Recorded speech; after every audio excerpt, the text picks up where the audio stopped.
해가 져서 어둘 때에 연기나는 풀무가 보이며 타는 횃불이 쪼갠 고기 사이로 지나더라.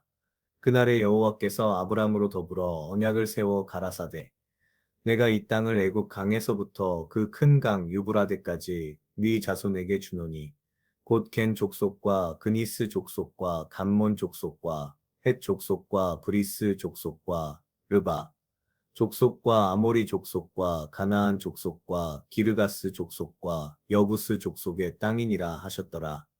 아브람의 아내 사레는 생산치 못하였고 그에게 한 여종이 있으니 애굽 사람이요 이름은 하갈이라. 사레가 아브람에게 이르되 여호와께서 나의 생산을 허락지 아니하셨으니 원컨대 나의 여종과 동침하라. 내가 혹 그로 말미암아 자녀를 얻을까 하노라. 하매 아브람이 사레의 말을 들으니라. 아브람의 아내 사레가 그 여종 애굽 사람 하갈을 가져 그 남편 아브람에게 첩으로 준 때는 아브람이 가나안 땅에 거한 지 10년 후이었더라. 아브람이 하갈과 동침하였더니 하갈이 잉태함에 그가 자기의 잉태함을 깨닫고 그 여주인을 멸시한지라. 사레가 아브람에게 이르되 나의 받는 욕은 당신이 받아야 옳도다. 내가 나의 여종을 당신의 품에 두었거늘 그가 자기의 잉태함을 깨닫고 나를 멸시하니 당신과 나 사이에 여호와께서 판단하시기를 원하노라. 아브람이 사레에게 이르되 그대의 여종은 그대의 수중에 있으니 그대의 눈에 좋은 대로 그에게 행하라 하매 사레가 하갈을 학대하였더니 하갈이 사레의 앞에서 도망하였더라.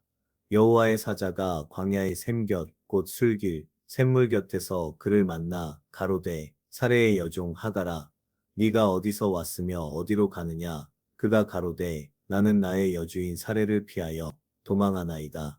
여호와의 사자가 그에게 이르되 네 여주인에게로 돌아가서 그 수하에 복종하라. 여호와의 사자가 또 그에게 이르되 내가 네 자손으로 크게 번성하여 그 수가 많아 셀 수 없게 하리라. 여호와의 사자가 또 그에게 이르되 네가 잉태하였은즉 아들을 낳으리니 그 이름을 이스마엘이라 하라. 이는 여호와께서 네 고통을 들으셨음이니라.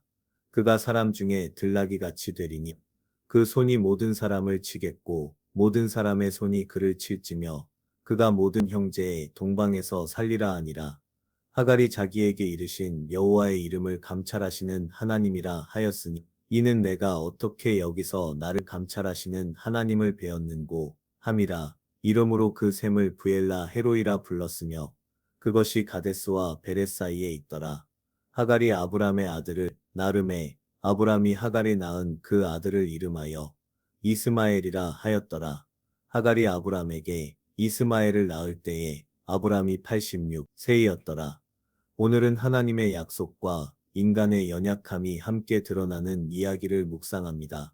타는 횃불이 쪼갠 고기 사이로 지나더라 라는 말씀은 당시 고대 근동사회의 기준으로 보면 이런 의미입니다. 당시에는 두 사람이 계약을 하게 되면 동물을 둘로 쪼개고 그 사이를 두 사람이 지나갑니다. 이는 두 사람 사이에 계약이 성사되었음을 의미함과 동시에 그 계약을 지키지 않을 경우 둘로 쪼개진 동물처럼 죽게 될 것이라는 약속이었습니다. 그런데 오늘 본문에 보면 쪼갠 고기 사이로 지나가는 것은 타는 횃불입니다. 이는 하나님을 상징하는 것으로 하나님만이 쪼개진 고기 사이로 지나가셨음을 의미합니다. 이때 아마도 아브라함은 졸고 있었던 듯합니다. 결국 하나님께서는 불기와 연기를 통해 그분의 말씀을 확증하시며 애굽 강부터 유브라데까지 넓은 땅을 아브라함에게 약속하셨습니다. 그 약속은 땅만을 의미하는 것이 아니라 그 땅 위에 살 민족들의 이름을 일일이 나열하시며 하나님의 구원 역사가 펼쳐질 무대를 미리 정하신 것입니다. 처음부터 하나님은 역사의 큰 그림을 가지고 계셨고 우리에게는 아직 보이지 않는 그 약속을 믿음으로 붙들라는 초청을 허락하셨습니다. 그런데 이 말씀 바로 다음에 인간의 한계와 불안이 이 약속 앞에 드러납니다. 사라가 아이를 낳지 못하자 그녀는 자신이 가진 여종 하갈에게 눈길을 돌려 아들을 얻으려 합니다. 이는 우리도 때때로 하나님의 시기와 계획을 신뢰하지 못하고 눈에 보이는 방법으로 문제를 해결하려는 모습을 보여줍니다. 단순히 하갈의 믿음이 혹은 아브라함의 믿음이 부족하다는 말로는 설명하기 어려운 부분입니다. 어쩌면 인간의 믿음은 한없이 연약한 것이어서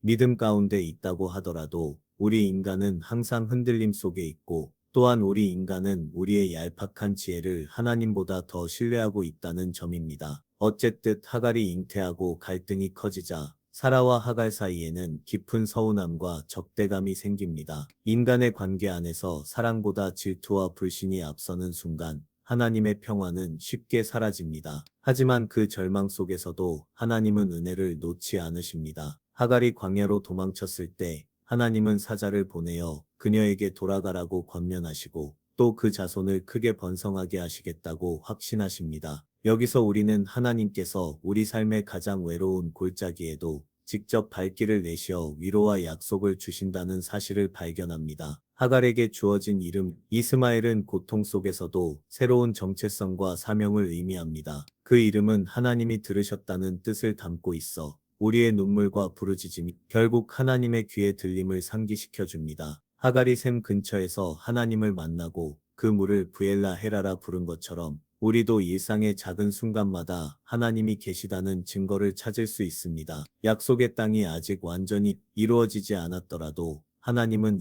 이미 우리 안에 역사하고 계시며 우리 삶의 갈등과 불완전함 속에서도 새로운 가능성을 열어주십니다. 오늘날 우리도 늘 완전한 답을 찾지 못하고 눈앞의 문제에 급급해 우리 자신의 손을 뻗을 때가 많습니다. 그러나 하나님의 약속은 우리를 향한 영원한 기초이며 신뢰함으로 말미암아 우리 삶의 더 큰 평강과 방향을 발견하게 됩니다. 그렇기에 우리는 매 순간 하나님께서 우리에게 주신 약속을 기억하고 인간적인 판단보다는 하나님의 인도하심을 구해야 합니다. 우리의 연약함과 불완전함을 솔직히 고백하고 그 안에서 하나님이 예비하신 새로운 길을 기대하며 오늘 하루도 나아갑시다. 다 같이 기도하시겠습니다. 주님, 오늘도 우리 각자의 삶 속에서 보이지 않는 약속의 땅을 준비하시고 불안과 손짓 대신 믿음으로 나아가게 하소서. 우리의 작은 불안 속에도 주님의 평강이 넘치게 하시고 우리를 통해 주변에 상처 입은 이들이 하나님의 위로를 경험하게 하옵소서. 우리에게 주신 은혜를 감사드리며